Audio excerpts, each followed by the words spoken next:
Alright, let's take a look at the first two questions on the review. As you use this video, what I want you to do is I want you to try to do number one first, pause the video, and then come back and check your answer.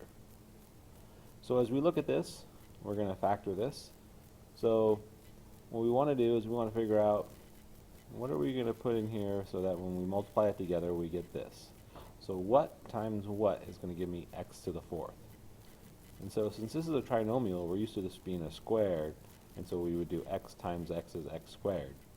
But we need it to be a fourth now. So it's going to be x squared, x squared. So now we're looking at this and trying to figure out what numbers are going to multiply to negative 45. So if you need to, you could do the x, what numbers multiply to negative 45. The negative 45 goes on top.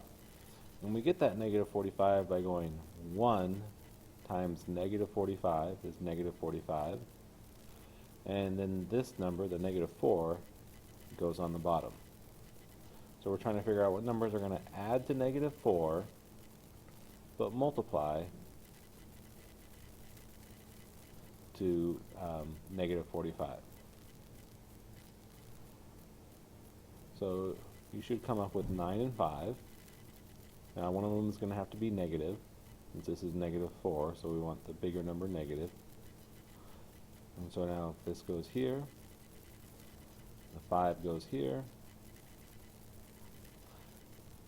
and so it's been factored, but we want to make sure it's completely factored.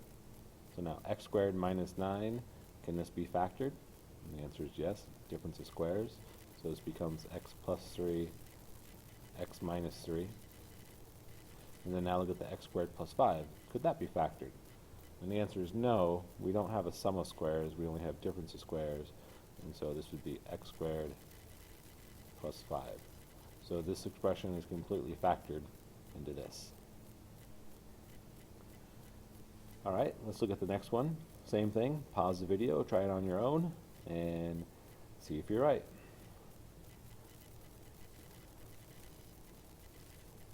So we're trying to figure out what multiplies to give us x to the fourth. So x squared, x squared. You want to do your x. The negative 75 goes on top. The negative 22 goes on the bottom.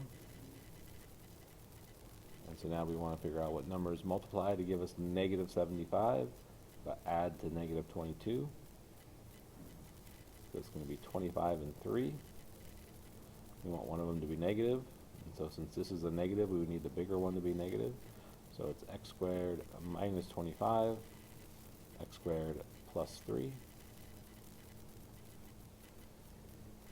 And so this is difference of squares again, so this is going to factor to x plus 5, x minus 5. This one doesn't factor anymore, and so now we have it completely factored.